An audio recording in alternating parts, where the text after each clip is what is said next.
Edhe pse nataliteti shënon rënje në Maqedoni, megjithatë kjo nuk ndodh në Tetov. Sipas të dhënave nga Spitali Klinik i Tetovës, vetëm gjatë vitit 2025 kanë lindur 1030 fëmijë. Nga reparti i ginekologjisë thonë se përmirësimi i kushteve në këtë repart ka bërë që shumica e lingjeve të bëhen në Tetov dhe të mos shkohet në qendra tjera spitalore. Sipas kryeshefes Merale Rexhepi, numri i lingjeve në Tetov ka rritje më të madhe nga qendrat spitalore të tjera në vend. Në krahasim, nëse bëjmë në midis vitit 2024 dhe 2025, jemi në rritje për 50 të poshta lindur, që do me thanë 5% në numrin e përgjithshëm të lindjeve.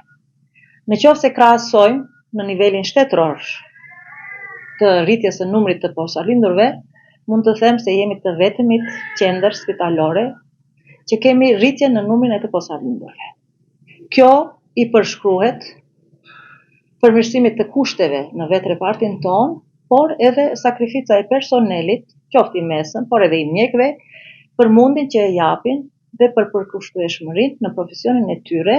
Mosha mesatare që lindin fëmijën e parë të nënave është nga mosha 20 deri në 30 vjeç. Por viteve të fundit, numri i nënave që lindin fëmijën e parë mbi moshën 30 vjeçare ka filluar të rritet, shkaku i karrierës që ndjekin gjinia femërore.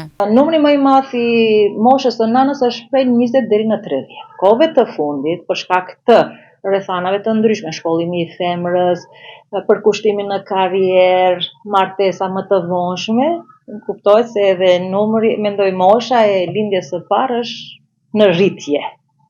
Edhe numri i fëmijëve për shkak të nanave që janë të angazhuar në profesion është më i vogël. Derisa më përpara shkohej në fëmijë të 3, 4, bile edhe të 5, tash më shpesh janë fëmia e dytë. Nga ky spital thonë se numri i lingjeve në mënyrë spontane është më i lartë se i atyre me prerje cezariane, ndërsa po të bëjmë një krahasim të numrit të gjinisë së foshnjëve, numri i meshkujve është për 1% më i lartë se i atyre të gjinisë femërore.